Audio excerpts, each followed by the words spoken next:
শরীয়তপুর ৩ আসনের বিএনপি মনোনীত প্রার্থী মিয়া নুরুদ্দিন আহমেদ অপু তার নেতাকর্মীদের নিয়ে নির্বাচনী প্রচারে নেমেছেন। সকালে জুশিরগাঁও এলাকা থেকে শুরু হওয়া এই গণসংযোগে তিনি গোসাইরহাট পৌরসভা ও ইদিলপুর ইউনিয়নের বিভিন্ন বাজার, গ্রাম ও পাড়া মহল্লায় গিয়ে স্থানীয় নেতাকর্মীদের সঙ্গে মতবিনিময় করে ভোট কেন্দ্র ব্যবস্থাপনা, সাংগঠনিক প্রস্তুতি ও করণীয় বিষয়ে নির্দেশনা দেন। এ সময় তিনি এলাকার নিহত বিএনপি নেতাকর্মীদের কবর জিয়ারত করেন এবং বিভিন্ন স্থানে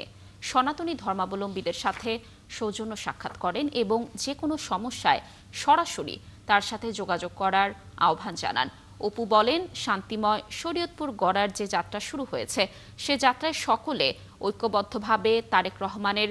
৩১ দফা বাস্তবায়নের মাধ্যমে পুরো শরীয়তপুরকে একটি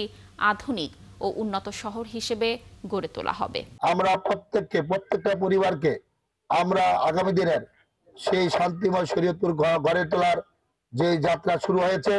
এই যাত্রায় আমরা সবাই একত্রিত হয়ে প্রত্যেকের ধর্ম, বর্ণ, গোত্র নির্বিশেষে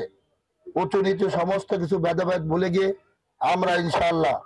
শহীদ রাষ্ট্রপতি জিয়া রহমানের এবং আপনাদের নেতা জনাব তারেক রহমান যে ৩১ দফা ঘোষণা করেছে,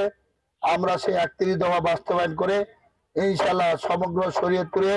একটি গর্বিত এবং আধুনিক শহর গড়ে তুলব ইনশাআল্লাহ।